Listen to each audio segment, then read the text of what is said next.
Swiggity swag, what's in the bag? Jay here, bringing you guys some more Dragalia Lost here on the channel, and today we're jumping to a showcase video for the newest Gala unit in the game, and that is Gala Euden, Gala Prince, whatever you want to call him. I'm just going to call him Gala Prince for the sake of the video. But before we jump into the showcase video, a quick disclaimer, just in case you're here to see optimal worm prints and everything like that. So if you're new to my channel and you're new to my showcase videos, then I'm here to let you guys know that my showcases are super duper casual, super duper laid back. All I do is just show you guys a character, what they do, and I use them, and then I let you guys know what I think of the characters. So I might not be running the most optimal builds on characters or whatever. I'm not here to show you guys most optimal builds. If you guys are looking for that kind of content, then there are definitely a lot of other channels that can provide that content, but I am not the type to provide that kind of content. Also, I won't be going into super difficult stages when doing these showcase videos, because then the showcase is going to probably take a little bit longer than I would like for it to. You know, like, I'm not going to go into high Zodiac because I'm definitely not equipped to go into high Zodiac, but you know, it is what it is. Again, if you're looking for things like that, there are plenty of other channels, but we're just laid back here. And if I'm not running the most optimal build, then let me know what the most optimal build is in the comments below. But please don't be an asshole about it, because this is all just a learning experience and I'm just a casual player at the end of the day. And now that that's out of the way, let's go ahead and jump into this showcase video. So he is a light element sword character, just like Albert, just like Alphonse, but he does have a different ability than both of them. So you can run him alongside Albert or Alphonse if you really want to. He is also an attack unit as well. I did 50 his mana circle because he is a Gala character, and honestly, this guy just needs a hug. Okay, if you did chapter 10 of the story, he needs a hug. Okay, so like he just needs it, bro, because he's just, man, chapter 10 was so good. Without dropping any kind of spoilers, he is so good, but like, wow, it's like a giant middle finger to this guy. Anyways, his base HP is 758, his base strength is 502, and we're just gonna go ahead and talk about this character. So his first skill is Rising Circlet, deals light damage to surrounding enemies, creates a buff zone that lasts for 10 seconds, and increases the strength of adventurers inside of it by 20%. And then his second skill, which normally I would not talk about SP cost because it's invisible in this game, but it costs 999,999 SP, which means that it takes a minute to charge it up, but there are ways that you can charge it up so then that way it can be used, but you have to run him a specific way. But let's go ahead and talk about the move itself first. So deals light damage to enemies directly ahead, inflicts paralysis, increases the entire team's strength and defense by 15% for 15 seconds, and grants all teammates a 1-use shield that nullifies damage less than 20% of the user's maximum HP. So long story short, deals damage, inflicts paralysis, increased strength and defense by 15% for 15 seconds, and everybody gets a shield. So there you go. The shield doesn't stack, of course, and then the skill gauge can be filled by attacking enemies, but it can also fill up automatically by itself. But abilities that increase the skill gauge fill rate will not affect the automatic increase. But with that being said, you can run worm prints that have skill prep. So for example, I recently got Chocolatiers from the worm print shop for the Valentine's event or whatever, and that has 100% skill prep. You can also run something like Sister's Day Out, which is actually one of the recommended builds because it has force charge, meaning that if you connect the force strike, it fills up your skill gauges by 25%, which is really good. So without further ado, wait, no, because we gotta talk about his ability and then also his abilities. Ability, he has a brand new one, shape-shifting boost. When in dragon form, adds 10% to the damage modifier and extends shapeshift time by 20%. So clearly you want to be a dragon, or you want to turn into a dragon with this character, which the perfect worm print for that is Shining Overlord, which is actually just like a super staple worm print. That's the staple worm print I run on pretty much every sword character because it's just a really good print. So his abilities, Dragon Light's Resolve, reduces dragon gauge depletion over time by 30% and increases attack rate when shapeshifted by 10%. So again, be a dragon. Second ability, he can't be poisoned or cursed, so double immunity. And then Dragonic Charge fills 50% of the user's dragon gauge when their HP drops to 30%, and it's only once per quest. So we're gonna do 3 different builds in this video, or technically it's going to be 2 builds and then a naked run. So the first run is going to be, well, the naked run. So we're not going to run any worm prints on him, no dragon, no weapons or anything like that. The only boosts that we're going to be getting are straight from the Halidom. So we're going to take on beginner Zodiac and hope and pray that we don't we don't lose, because, you know, I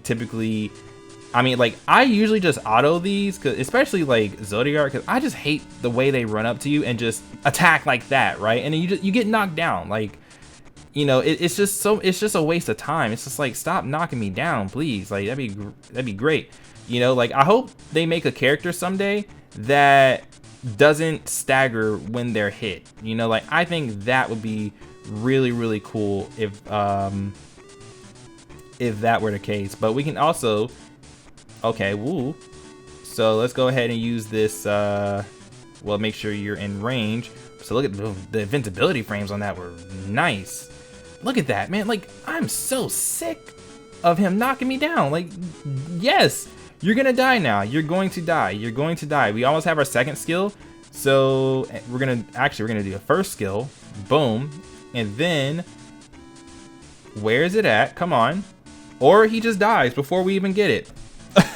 Well, oh well, it is what it is.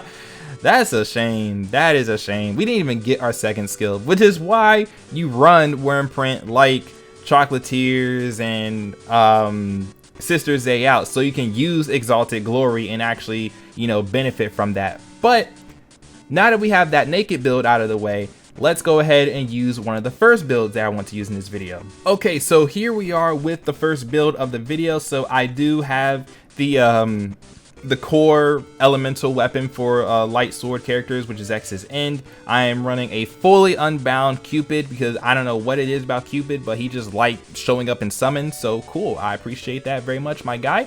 We're running Shining Overlord, which if you're a sword character, you skill damage plus 40%, and then Dragon Claws 3, meaning that each shapeshift increases your strength up to 3 times per quest. So that's really cool. And then the second worm print, which is not fully leveled up yet, which is Sister's Day Out, which I was talking about before. It has Force Charge 3, so it fills 25% of skill gauges when the user's Force Strike connects, and it's up to 3 times per quest, and then Force Strike damage plus 40%. So we're gonna go into standard Zodiac now, and we're gonna go ahead and use this guy and see how it goes. Now, I kind of want to run like high Zodiac at one point, but I'm definitely not ready for that, because especially I don't have the worm print to nullify damage, or not nullify damage, but damage resistance, right? And I don't have the Bane weapon either, so, you know, it is what it is there. But okay, I really hate Chaos Cage. Oh my gosh, are you done? Yes, you are. But oh, there we go. Let's go. Yeet. Skill prep. And then if we do our Force Strike again, oh my gosh, I ran into all that. I did not mean to run into all that. Whoops. Like, that does a lot of damage. I didn't realize it does that much damage. Okay, so ooh, we got our skills. So if we go ahead and do this, bloop, and then if we do this, boom.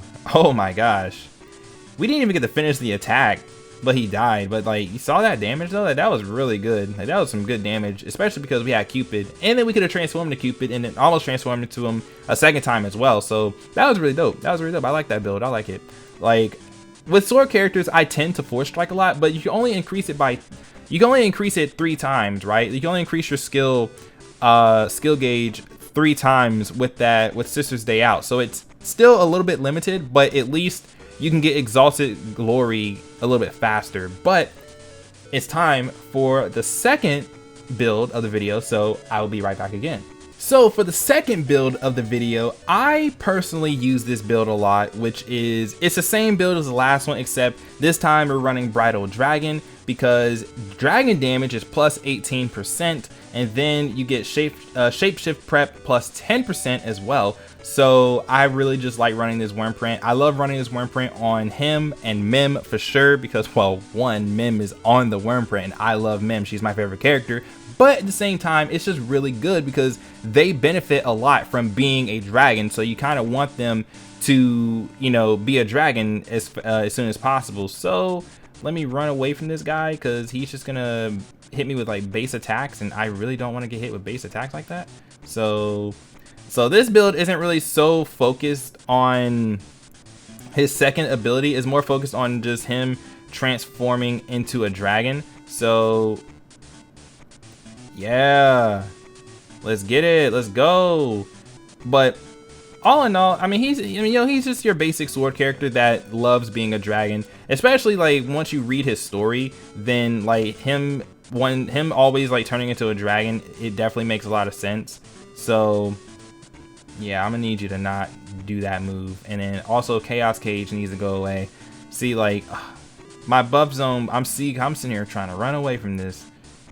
Okay, and that is still over poison. So whoops.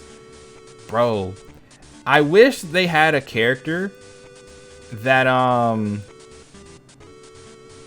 okay, get me out of there. There we go. Now we're gonna hit the Exalted Glory, bow, and then if we turn into a dragon, like, you see how long we're gonna be Cupid for?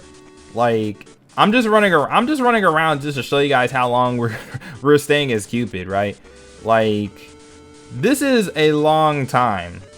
Like, that is a long time. That is a long time. Also, I'm gonna do this so I can heal and crit rate as well. And then we're gonna, ooh, boy, those crits. Bow, bow, bow. Nope, please stop. Can I kill you with this skill though? Yes, I can. Die. No? What? You have like 1. Please die. There we go. Like, the dude had 1 HP. What? What was that? What the heck was that, bro? But all in all, he's a fun character. He's a fun character to use. I think he would benefit, this build would benefit more in raids, because like obviously you're fighting one giant enemy and you'll have a lot more time to really make use of the Shining Overlord print. You'll have more time to make use of Bridal Dragon and everything. Just you can have a lot of time to just do a lot of damage essentially when you turn into a dragon. You can use Exalted Glory a lot as well. You can use your first skill and just keep buffing your team and everything like that. Like, he's a good team player. Like, he's a really good team player for sure. Again, he creates a buff zone. His second skill boosts everybody up as well, grants him a shield.